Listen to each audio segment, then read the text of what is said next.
Lições que aprendemos com momentos difíceis. Às vezes as lições que a gente aprende não são nas alegrias, sabe? A gente fica feliz e muita coisa boa acontece, né? Ou a gente se ilude e fica no oba-oba da vida. É bom a gente se alegrar, se ficar feliz, mas as tristezas, elas existem, não tem como fugir delas e elas existem para nos ensinar alguma coisa. Com certeza, eu sempre penso isso. Ela não vem à toa, né? Ela não vem para te destruir, ela vem para te fortalecer. E o que você aprende com elas? O que você aprende com o luto e com as perdas? É o que vai te dar força para seguir para as próximas etapas da sua vida, que com certeza nem sempre são fáceis, né? Vão ser difíceis e fáceis ao mesmo tempo, enfim. O que eu listei como lições? Primeira delas, tudo passa.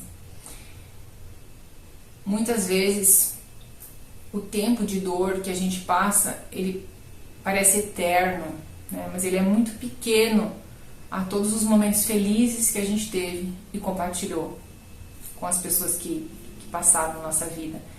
Às vezes o desespero bate a porta, a angústia, a ansiedade, né? Só que aí, mais do que nunca, é preciso a gente lembrar daquele mantra, né? Viver um dia de cada vez. A dor vem para todos em algum momento, cedo ou tarde, de alguma forma. Tememos, muitas vezes, não saber o que fazer diante dessa dor, né? É humano a gente sentir isso, achar que não vai conseguir passar. Mas é a fé em Deus que nos mantém firmes no caminho para fazer o que precisa ser feito, por incrível que pareça. É sempre mais leve seguir, sempre com Ele. Em todos os momentos.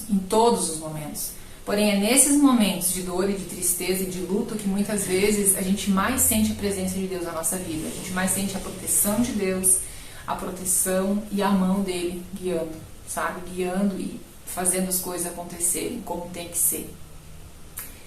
Como organizar a casa quando uma doença chega? Para levar quem a gente ama. Uma fase terminal da vida. Será que todo mundo passa por isso? Será que todo mundo envelhece e chega nessa fase? Nem sempre. Às vezes não. Mas algumas pessoas chegam, algumas pessoas passam por isso. E é desconfortável demais a gente remexer espaço, né? Remexer rotina e ter que organizar assim a rotina e a casa no momento de doença. Não é nada fácil, sabe?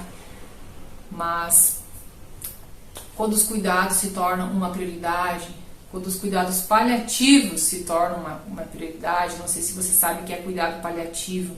Cuidado paliativo é quando a gente precisa dar o maior conforto possível para uma pessoa que não tem mais como voltar a ter uma vida normal. É assim que acontece. E aí vem uma outra questão também. Cuidar ou garantir os cuidados? Como que a gente lida com essa situação quando a gente, né, não consegue se sentir inclinado para determinada função, para determinada atividade? Tem coisas muito difíceis que a gente não sabe como lidar. E às vezes aprende, e às vezes é mais fácil delegar, às vezes é mais prudente a gente delegar para a nossa saúde mental, para o nosso próprio bem-estar e o bem-estar da pessoa também, se é possível fazer isso. É escolha se for possível, né? Muitas vezes é dom, é necessidade. Importante é a gente não se culpar nesse processo e simplesmente reconhecer que cada um precisa dar o seu melhor no que fizer. Muitas vezes não é entrar em ação, muitas vezes não é estar ali cuidando diretamente, muitas vezes é estar garantindo os cuidados. Por incrível que pareça, é assim. E muitas vezes a gente age no racional para dar conta. A gente age no racional para conseguir se manter forte com as perdas. A gente fica meio até assim em off, sabe? A gente meio que desliga e não sabe nem para onde a gente conecta, porque a gente sabe que a coisa tá indo, a coisa tá passando, a gente tá perdendo alguém. E aí a gente não sabe o que fazer, a gente fica meio em transe.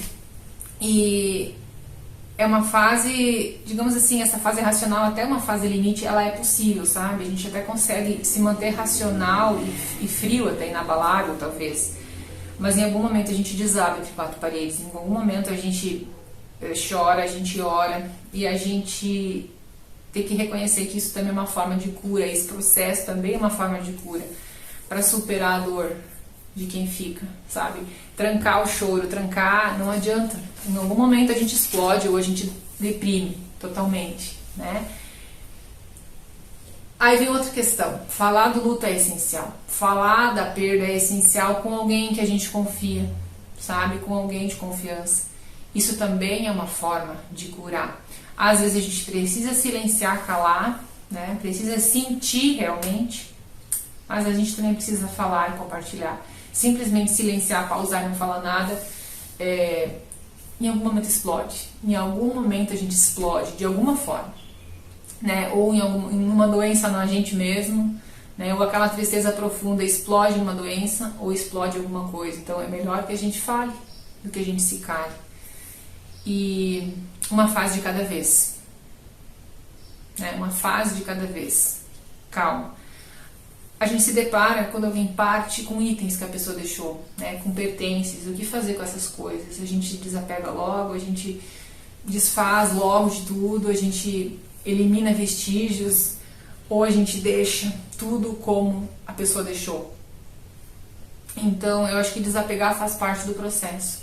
A gente já conversou aqui no canal sobre desapego e sobre deixar ir as coisas das pessoas que a gente ama, e algumas pessoas disseram o quão difícil é desapegar, né? O quão difícil é.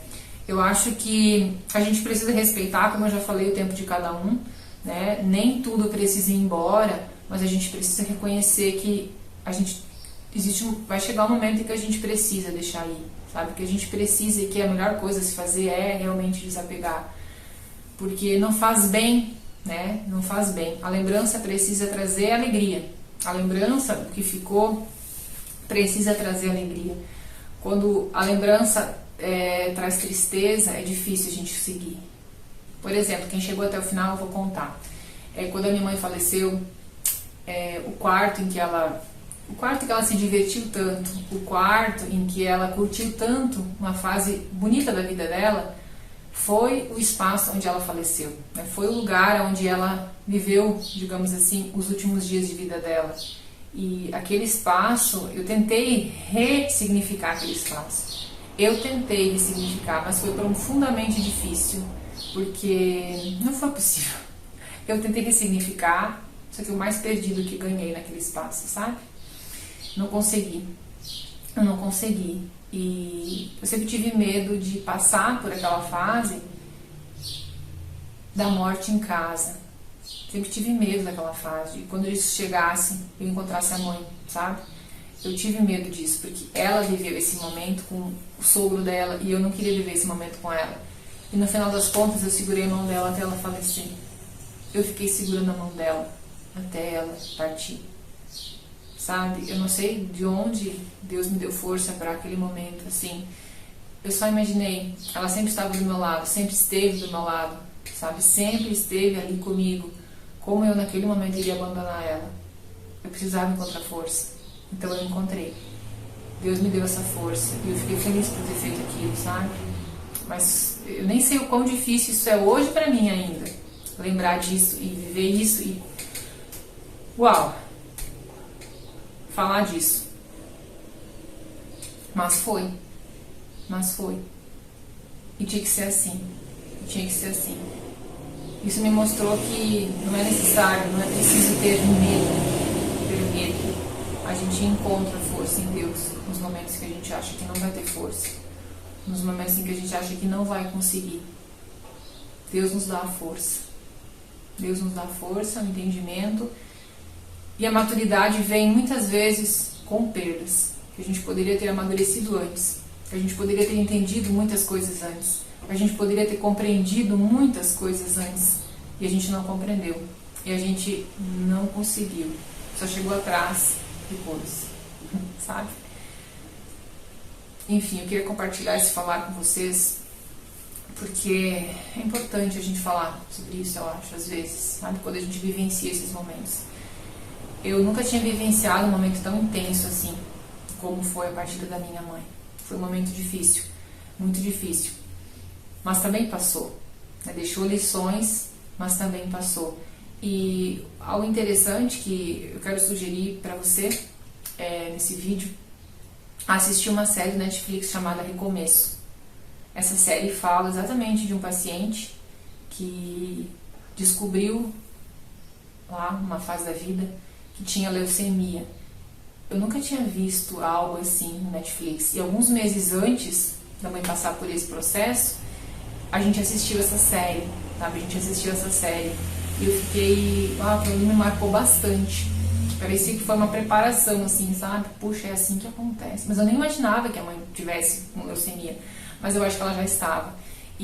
Mas é um processo lento, realmente lento, que a gente não descobre, a gente não sabe o que é. E de repente, quando descobre, é crucial, já não tem mais muito o que fazer. E não tem o que fazer, tem certas coisas que não tem o que fazer, realmente, né? Deixar acontecer. Mas enfim, é uma série interessante para a gente refletir sobre como é a doença, como é esse processo, como é difícil, como a coisa acontece, sabe? Às vezes pra gente mesmo ressignificar coisas que passaram. Enfim, era isso que eu queria compartilhar com vocês, pessoal. Obrigado pelas palavras de vocês no tempo que foi lá atrás, quando eu comentei aqui e vocês comentaram alguma coisa pra mim. Muito obrigada. A gente nem imagina, né, quantas situações assim acontecem e a gente só se depara, a gente só imagina o que é quando a gente se depara com a situação, né, com essas situações.